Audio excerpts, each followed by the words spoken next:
Okay, so today we have another case study here with a 2020 Ford Escape, and the complaint is that the customer tops off her fuel and then it sputters and wants to shut off on her and acts all type of stupid. So she took it to the dealer where they allegedly checked everything and said everything appeared to be okay. But listening to her complaint, I told her that sounds a lot like a purge valve, which is this little guy right here. So this little guy is in charge of opening and closing. It's a normally closed valve, and as the engine is operating, the PCM determines when to turn it on and off, and it draws vapors from the gas tank to be burnt into the combustion chamber. So it's an emissions related part, but unfortunately sometimes what happens is this thing sticks open, and when that gets stuck open, it will in fact cause an inrush of vapors, and it will cause the engine to stall out, especially after topping off your gas tank. So if you're having a similar issue like that, chances are you have a sticking open purge valve.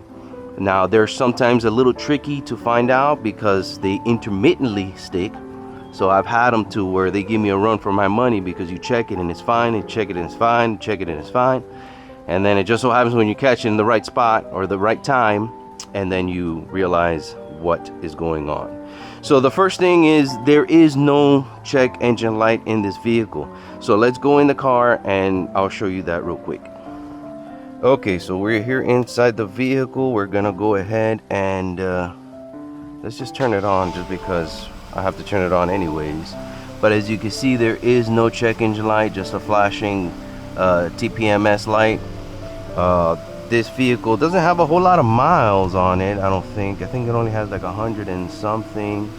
I really don't know right now, but we're gonna check DTCs. I'm just going through generic OBD real quick. I'm letting the car warm up, letting it start activating that valve. So as you can see, there are no trouble codes, so this will drive you crazy unless you know what the symptom is. So I'm going to show you guys how I normally check these valves. Let's just put this to the side and let's go back up to the engine bay. Okay, so underneath the hood here we have our valve, which is working.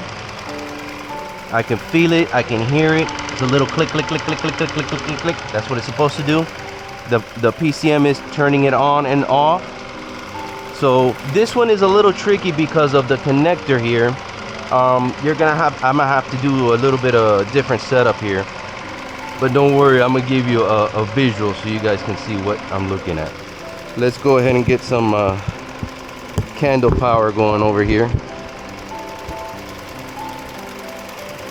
Let's get some candle power going. Now the first thing I want to do is, and I'm doing it with the engine running because of the way this thing is. Normally it would be disconnected right here and you can easily pull one out and, you know, see if it's leaking or not, but these have quick connects at each end, so it's a little harder. I gotta make a seal. I'm gonna go ahead and disconnect this just to make sure it's off. Okay, I'm gonna use a piece of hose like this, and first thing I have to do is remove this end right here. So this uses a vacuum to suck the vapors through the valve, and then it goes into the intake and other areas of the intake as well, depending on engine load or throttle body position. So I'm just gonna make a seal here with this. Got our little rubber tip here. Just make a seal, that's all I need to make a seal there.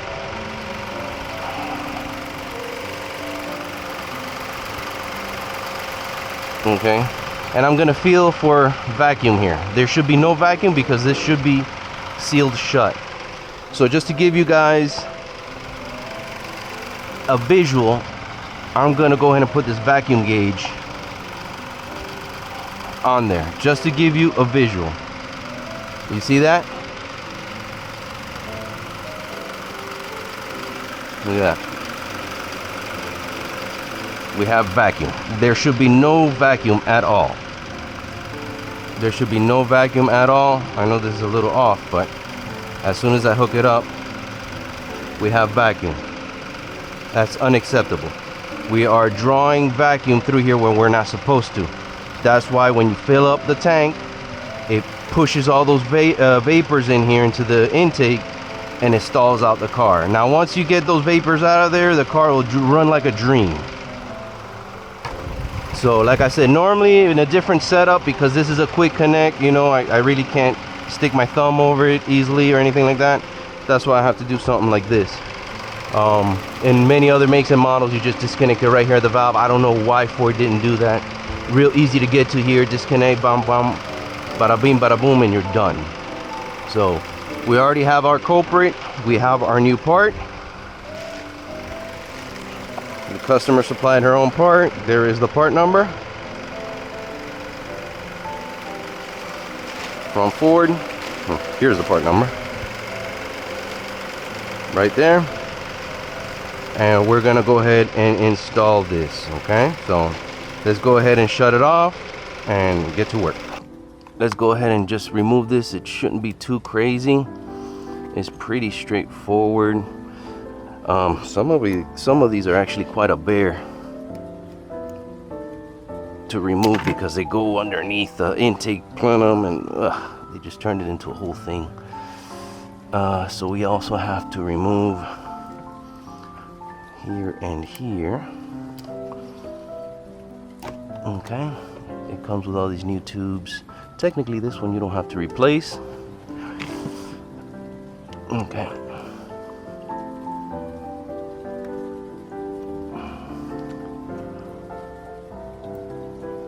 Come on.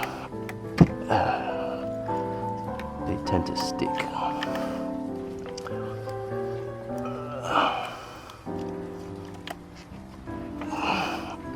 There you go. Why does it have to be so difficult? I have to even look at the new one. Look at it. It looks like a root system.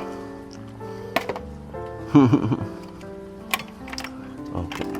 So now with that out of the way, whew.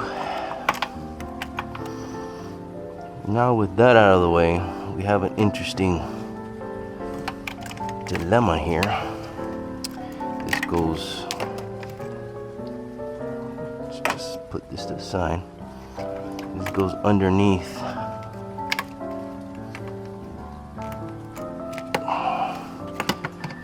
this fuel line. I don't really want to disconnect it if I don't have to.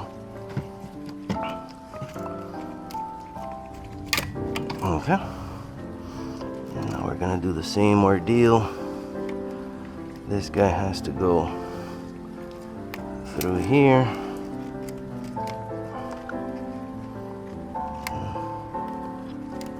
Let's remove this for right now.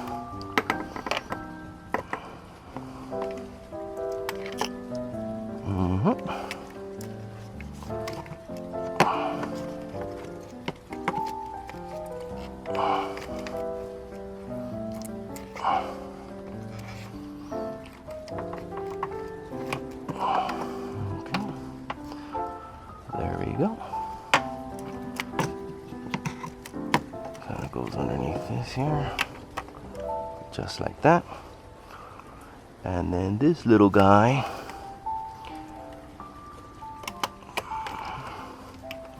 goes right here.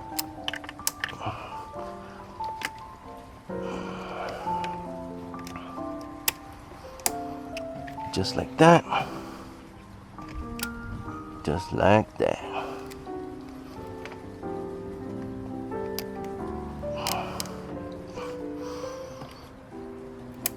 Okay. Now I'm gonna reuse the old bracket. I'm just gonna slide that bad boy in there. Now I'm not gonna connect this in just yet. I wanna show you a before and after. So let me go ahead and start the vehicle. Okay, so we have started the vehicle. Now we're gonna use our high-tech test equipment here. Make a seal right there. And we're gonna get our vacuum gauge again. See, no vacuum at all. That's how it should be. That is a properly working EVAP purge valve right there. Beautiful. This problem is solved. So she should not have this issue anymore. So we're just gonna go ahead and put this here, click it.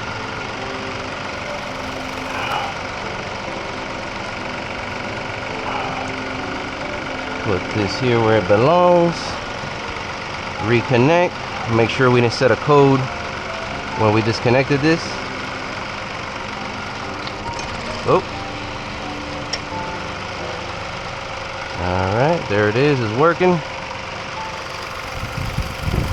Okay, everything is nice and set. Alright, now we're just gonna double check we didn't set no codes, and if we did, we're just gonna clear them. Okay.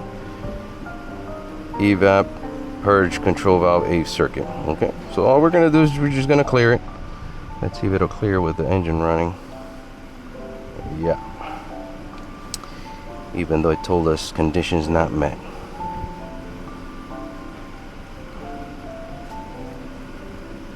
Alright, there we go. 43,000 miles and purge valve started giving issues. So that's it. That is a wrap. This is a fixed car. Happy customer. And hopefully no more stalling after filling up with gas. So I thank you so much for the privilege of your time. I ask that if you have enjoyed this video, please like, subscribe, hit the bell notification so you can get notified on future videos. And as always, we'll catch you in the next video. Ciao for now.